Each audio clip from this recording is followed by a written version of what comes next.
Welcome to the Infinite Interloper. My name is Drew Wager, a lifelong fan of detailed and immersive space games. After many months of playing No Man's Sky, it's time for a more retrospective review of this remarkable game. After playing for a considerable time, does the game lose its shine, or does it simply become even more compelling?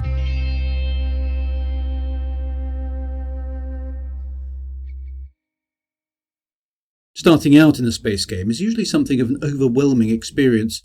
Dozens of keybinds, unfamiliar gameplay mechanics, a bewildering choice of things to do combined with a sense of being in a strange and unknown environment can make things intimidating. Of all the major space games out there, No Man's Sky does, perhaps, the best job of guiding you through those early stages. Providing you choose the normal gameplay mode, I don't recommend survival or permadeath as a starting option, the game presents you with your character marooned on a strange planet with a broken spaceship, but with an easily interpretable series of instructions on how to fix it.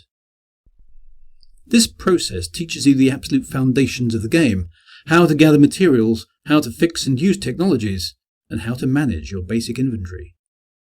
Depending on where you start, you may encounter any strange combinations of No Man's Sky's main draw, the vast procedurally generated universe in which you are free to explore.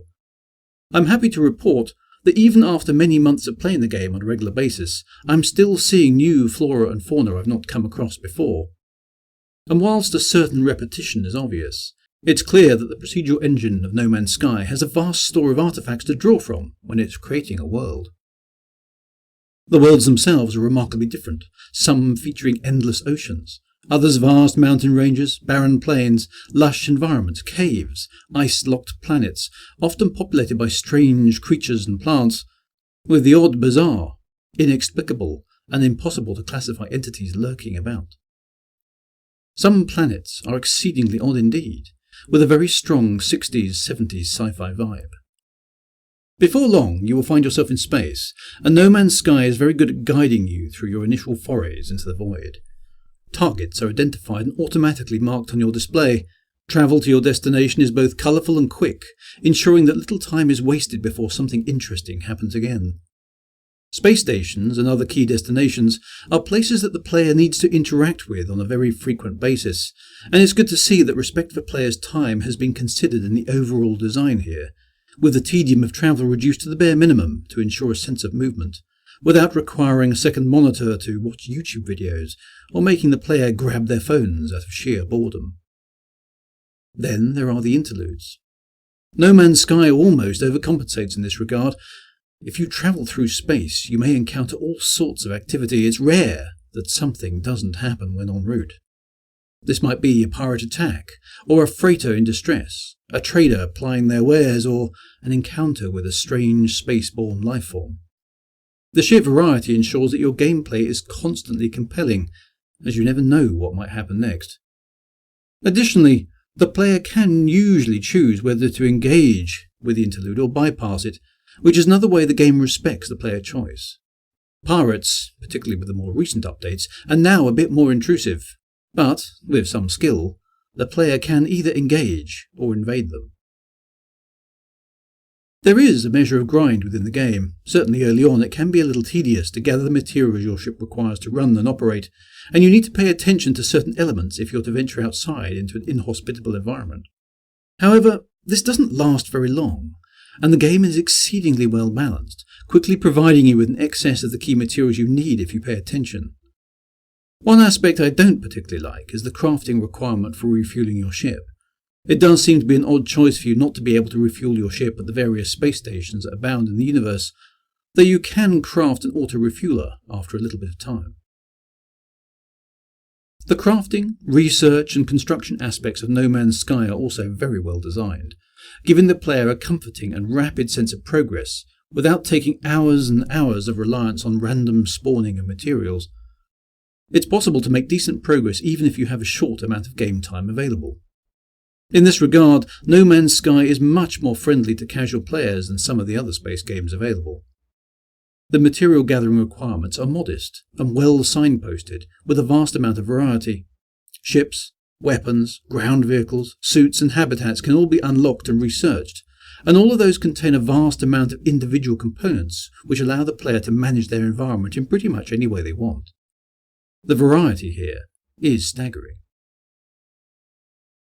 One of the key differences between No Man's Sky and most other space games is your ability to interact with and affect your environment.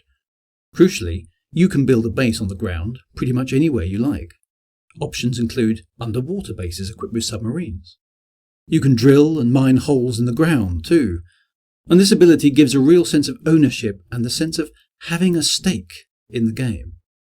You can build a base of operations, expand it, add capabilities on the ground, or do the same in space with a mobile base in the form of a freighter, or both, or neither. The player is free to wander the galaxies, or settle down and make a life for themselves. The choice and freedom here is unparalleled. Whilst exploring planets and space, players will soon come across other buildings and artifacts, all of which they can interact with in some way or another. There are Stargate-esque portals that can transport you immense distances, and sometimes a clue will be provided that leads to unique resources.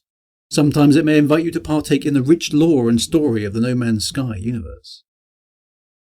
Flora and fauna are diverse and fascinating, and whilst the occasional rather bizarre and comical creatures do show up, the bouncing pineapples are among the most incongruous, the pantheon of life spread across the universe holds up very well given its procedural origins. The ability to interact with the creatures, tame them, ride them and adopt them as companions adds yet another layer of gameplay to the proceedings. The story is also a huge feature of the game. It's unusual, non-linear and multifaceted. It's also quite whimsical and otherworldly, giving you the sense that you are dealing with a mysterious alien environment rather than the human society-oriented tales usually offered.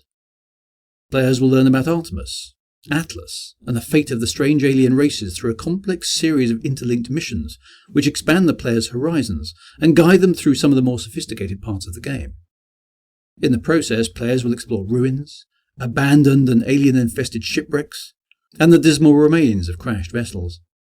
There are languages to learn, cultures to familiarise yourself with, artefacts to find and missions to perform. The depth of gameplay here is remarkable and significant. And even after several months of gameplay, I feel as if I've only scratched the surface of the possibilities. The game features a lot of space combat as well. This has been enhanced in recent updates, but it's fair to critique it as a weaker part of the overall experience. Players looking for a sophisticated flight model will have to look elsewhere, as No Man's Sky tends towards the old style of airplanes in space combat used by historical space games. There's nothing wrong with it in that sense. It's a delightful and entertaining melee of pew-pew and explosions, but it lacks some of the depth of more sophisticated flight models. That said, you now have NPC wingmen, which is a rarity in any space game nowadays, and this is enormous fun as you sweep and weave in tandem against your foes.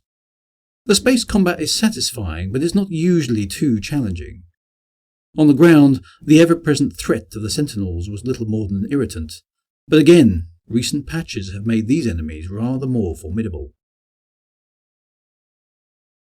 On top of all this comes the expeditions.